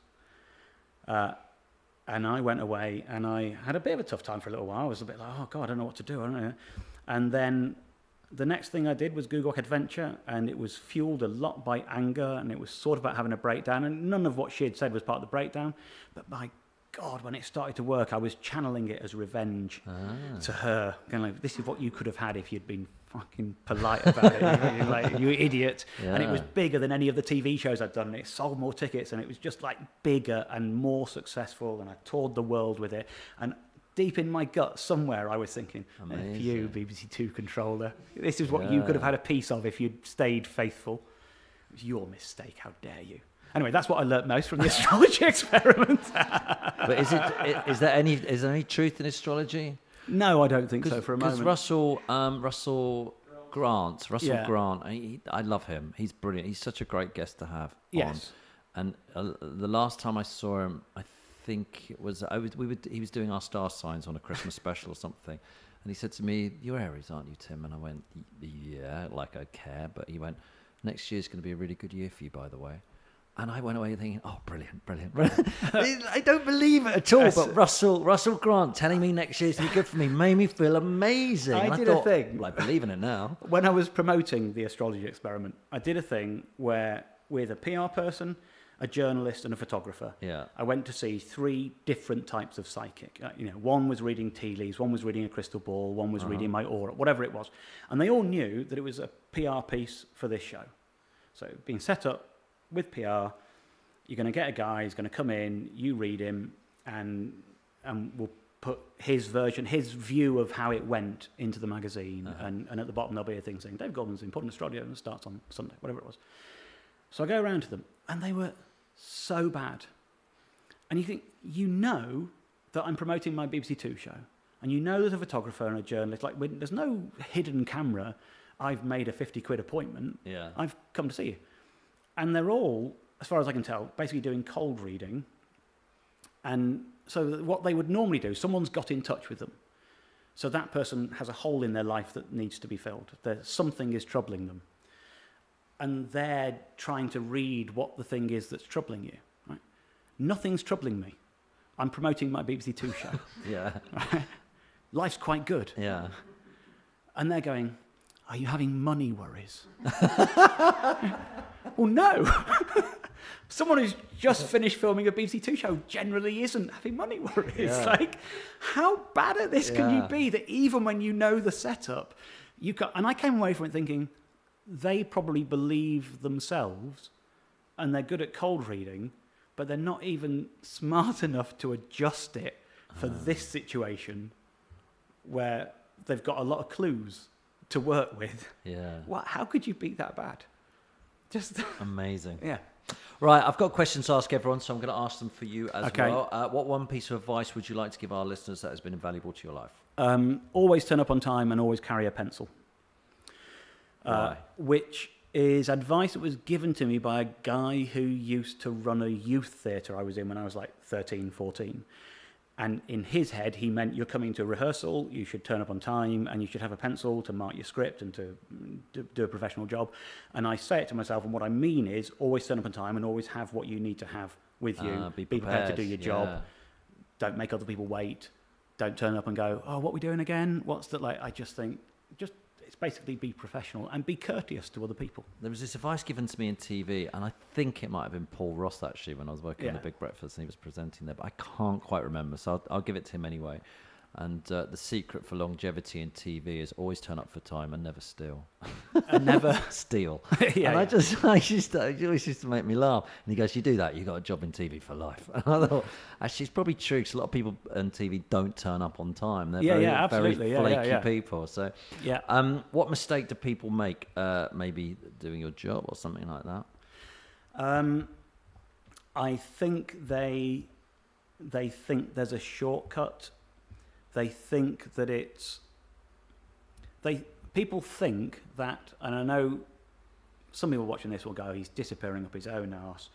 People think comedy is a series of discrete moments, and each one is funny in its own right, and you just put them in order. And the truth is, they're funnier in one order than they are in another. They inform the mood, they deceive you, they make the audience think, oh, that's his pattern, and then that's now your pattern. And not enough people pay attention to the detail about the order in which things happen and where an audience's mind is at. And TV people are even worse at it, because they think you can edit things that were 10 minutes apart next to each other.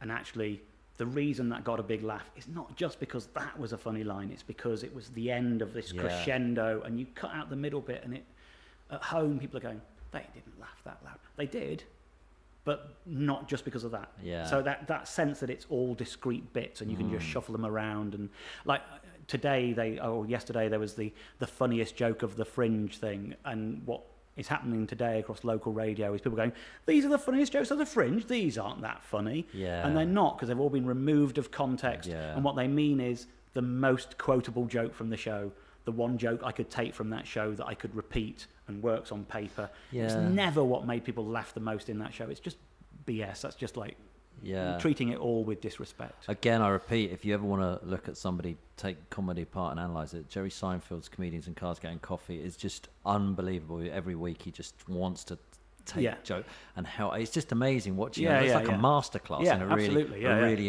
interesting way. What mistake have you made? What's your biggest mistake? Is there one, or is it that TV show we just mentioned? Probably was Important Astrology Experiment, I think. The thing is, most of your mistakes are things that you just are better on the other side for doing. Like there's no... They're really... I know it sounds it sounds like one of those posters with a whale on. But there's... The truth is, as a performer, there's no awful mistake. Unless it's something that...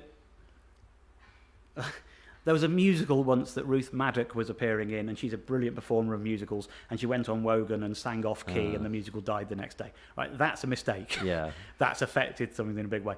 But as a comic, a gig that's bad, a tough thing, like you are always better on the other side of it. You just are. Do you have a favourite book you like to recommend? Yes, Gold by Dan Rhodes. I would recommend almost everything by Dan Rhodes. Certainly everything I've read yet by Dan Rhodes. What's that about, Gold? Gold is a very slim novel, and it's what I think about Dan Rhodes is his books are they remind me of Wes Anderson films. Right. They're sort of weird, picaresque worlds. Everything's a bit. There's another great one about a museum that's devoted to suicide, which is, I think it's called Little Hands Clapping, but that's a brilliant, really Wes Anderson-y sort of universe that he's created. In Gold, it's about a young Japanese lady who every year goes to a particular small village in Wales for a holiday and just sort of spends time by herself. And I think she's of sort of Japanese Welsh heritage. And it's like a weird character study of these eccentric people in this village. And nothing very much happens. At some point, a big rock gets painted gold in it. But it's the other stuff, it's the little details. There's a section in it, and I'm probably going to do him a terrible disservice because it's many years since I read it. But we don't see this thing happening, we see people reacting to this thing happening. At some point in history, one of the old men in the village has suddenly started walking around with a friend of his, who no one's ever seen before, who is a dwarf. And lots of people have gone, oh, where does this dwarf come from? And there's lots of talking behind his back and assuming it might be a homosexual relationship, and it's a small village, and no one knows quite how to handle this incomer who is different, and they're all a bit rude and a bit bullying to this dwarf. Then he's gone off, and like 2 years later, he's become a TV star somehow. And everyone's going, oh, I remember the dwarf. Yeah, I loved it when the dwarf was around. And it's really lovely writing describing that journey that people can go on. They're reinventing how they handled something. And it's just full of little, very, very... he's a really funny writer. I highly recommend it. Do you still get time to read now you're a father, a parent? It's one of the reasons I'm looking forward to the tour. Because I'll be doing some travelling, and that's time to read. Time to read, yeah. Because I don't get that much anymore. Yeah. Apart from, child bedtime stories. Oh yeah, they're good, aren't they? Yeah. I do a lot of those myself. All right, any life hacks, travel tips, or anything else? Best way to slice an avocado. If that was an avocado, normally people slice it around. Hold on, I've got an avocado. Vertically, you've got a chopping board and an avocado. Okay. I will show you the best way to slice one. I'm going to want a chopping board. I don't want to damage this lovely surface. You don't get this on parquet, do you? No. And also, any other show, I've got an avocado. I go, well, this was obviously set up in advance, but we're in your kitchen, so yes, absolutely fine. I do eat avocado. I'm one of the. I'm from so London. normally people would go around the avocado that way, and then from So long ways, yeah. Instead of doing that, You're going around the outside. Hold but on. There's like a scourge of people turning up at hospital on a Sunday morning with avocado hand, and they slice through the hand. You cut it that way instead, and the stone falls out. So you don't do any of that to get the stone, which is where people go into their hand, it slides round, or they're trying to do you know what? Out and they take their finger off. I'm trying to think what's wrong with that idea you've done there. Well, you're not going to get the same slices, but if it's for you and it's a salad, who cares? Yeah, that's actually a really good way of doing it, isn't it? And the thing is, we cut avocados on Sunday brunch, probably weekly. It's one of those ingredients that everybody wants to eat. Oh my God, that's amazing. We did a thing on the last series. I discovered this because we did a thing. That has actually blown my mind a bit. We did a thing on the last series about the phrase life hacks and how it's really just top tips. Yeah. And if you call it a top tip, it sounds like something an old lady in Dundee is doing. They call it life hack, and it's suddenly a Shoreditch hipster who knows how to do it. But actually, they're exactly the same thing. Yeah. So I'm slightly recoiling from the word life hack. Hack. However, that is a useful top tip. Your drink there, I bought you gin roe. What I loved about it is at the end it says, in the things that you can do with it. Did I read it out? I did. Yeah. The last bit of it was you can also have a J shot, and I love the way they've marketed it as a J shot. And it's like that just sounds like a really lovely thing to drink, a J shot, rather than just a shot. Just reading the back here, and I do need glasses for this. I have to hold it over here. But one of the things they're recommending is mixing it with beer. What? Which sounds like a terrible idea to me. Mixing it with beer. This is the best spirit Manufacture ever. your ideal gin and beer mix. No wonder. It's the largest selling spirit in the world. Well, it's Korean, isn't it? So it turns out it's Korean. South Korea, though, I imagine. Yeah, not Seoul. North Korea. Yeah. So, just a couple more questions. Have you ever identified as anything like a mod or a casual or a skinhead or a punk or I was anything? a bit of a sort of scar boy at one point. Were you? I used to have like big burns and wear a parka and had a bit of that sort of scar thing going on. What were you into? Specials and stuff? Yeah, but I sort of went then backwards to lots of 60s Jamaican ska from there. So like Madness was my in. Like I was 8 in 1979, so it's kind of Madness first, which was very fun, but had that kind of ska thing, very good for kids. And then the Specials and Selector and all that stuff, and then back to sort of Jamaican stuff. Who's really big into that? God, the other comic. Oh, now it's slipped my mind. I listen to it much less nowadays. I do still listen to it, but it's not the kind of... It used to be the only thing I used to be on Buzzcocks every week. What was his name? Jupiter's. Yeah, Jupiter's. Phil Jupiter's mad into it all, isn't he? Back into the old...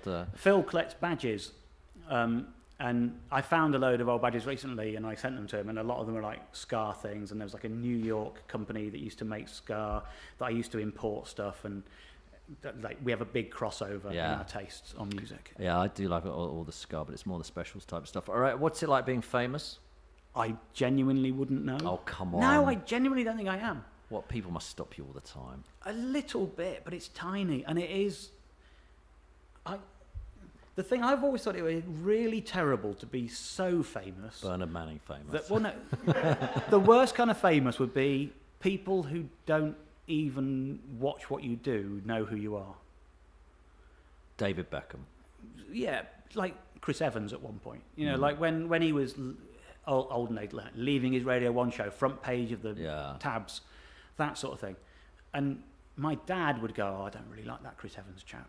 And I go, "When have you ever experienced him?" And you've literally experienced him from stories in the tabloids. You're not a consumer of his work. That to me seems like an awful place to be. And I'm in a really lovely place. I sell more tickets than some people who are more famous than me. Fewer people know who I am, but it's enough of them like what I do to buy into it. That's the perfect mix. Like, you don't want to be more famous than that. You don't want to have loads of people who never watch your show going, "Oh, that's that bloke." That's not we nice. interviewed Judy Murray was on our podcast last week, and she became really famous, and really bad stories about her for being Andy's mum. The amount of work she did to help Andy and everything else, and she was a tennis coach in her own right. She did all this stuff. She was just labelled as Andy's mum and sort of overpowering mother, and it's horrible that. Yeah, so absolutely. She was famous for something she wasn't doing, which is it's hard to avoid. Yeah, you know. What is the meaning of life? Enjoy yourself. That's it. If you're not trying to enjoy yourself, I think enjoy yourself and try not to leave a mess behind you. And if you're going to have a drink in the park, put it in the bin. That's what I mean. Yeah, definitely. Why do people not do that? Yeah. Like there's absolutely nothing wrong with being the people who drink in the park, but there is something wrong with being the people who drink in the park and leave the barbecue scar on the grass and a load of bottles. And so just try to respect other people and move on, having enjoyed yourself. But everybody in the world knows that. So who are the people who do it? There must be so few of them, but they make misery for everybody else. I was having a conversation yesterday with someone about the quiet coach on a train, right? And I hate being in the quiet coach on a train because I think it's raised the bar of what is civility, and people have a kind of they feel able to tut at the tiniest anything. Yeah. But the worst thing about the quiet coach is before there was a quiet coach, we all agreed that you sitting in a train playing your music through your shitty tinny phone was antisocial. Right. And the quiet train, the quiet carriage, has told some people that that's all right in the rest of the train. Yeah. Oh, God, you're so actually, right. We just all agreed on what was civil. We should just all go back to agreeing, be polite to one another, and try not to be annoying. Like that's. Well, I have this problem with the smoking thing outside now because I've got in so many arguments with people where I'm sitting outside somewhere and someone sits next to me and lights up, and I'm eating or doing something, and I go, "Can you not smoke?" And they went, "But if you don't want smoke, go inside." And I'm like, "What? You only outside now?" It's no, just don't smoke because we're all sitting eating here, and it's like kind of. So there was a while it became sort of antisocial to smoke around people eat. Now it's like outside is smokers' territory. It annoys the hell out of me. But it used to be that everywhere was smokers' territory, so at least it's progress. Yes, I suppose you're right. It's weird that, wasn't it? Trains, smoking, and everything. It was horrible. Just before they outlawed it indoors in Britain. I was in New York for 3 months, where it was already outlawed. It was already an outdoor thing. And it was amazing, like in the depth of a New York winter, watching some people outside smoking, you think that cannot be. No, it's a very, very cold January in New York, whatever.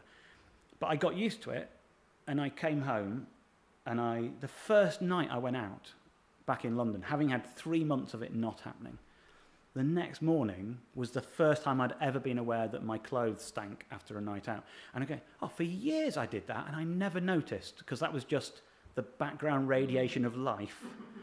And it took 3 months of living somewhere else where it wasn't to realise that my jacket is now disgusting. I think the thing I noticed most was suddenly turning up and going to bars and clubs and those type scenarios, and actually smelling what they really smell like. And they were disgusting because there was no smoke to hide what they actually really smelled like. Terrible and there was places. a huge industry in trying to manufacture nice smells and pump them in, and everyone trying to like, how do we disguise the fact that people stink?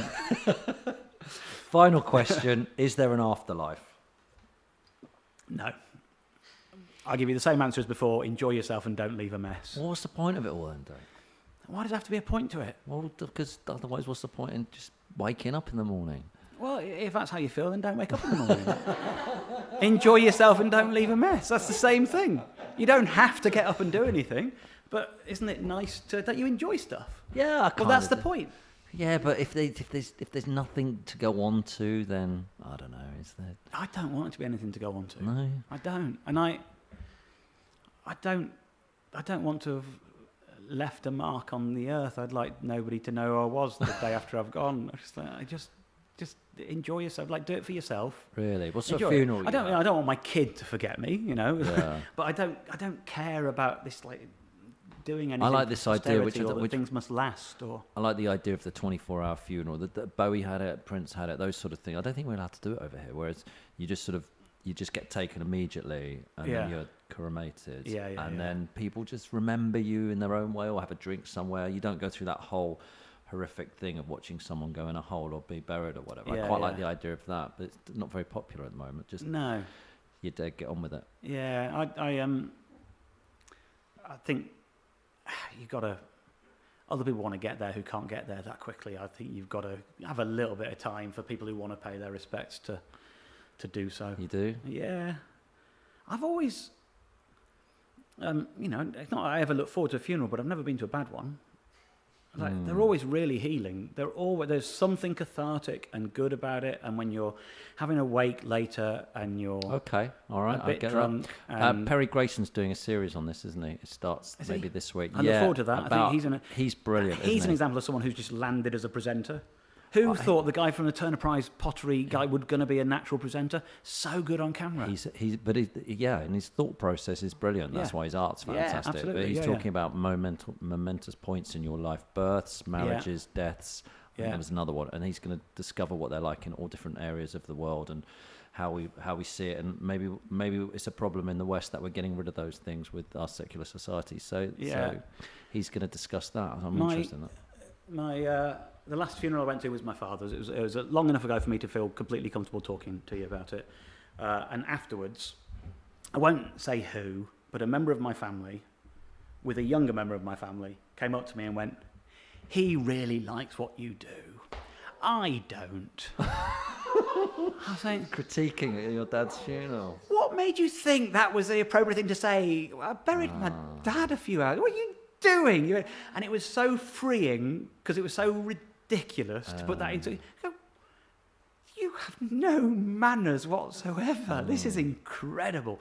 But I actually just enjoyed it. I just found it very funny that had been said because I had bigger things to care about than whether that particular member of my extended family who I hadn't seen for 10 years.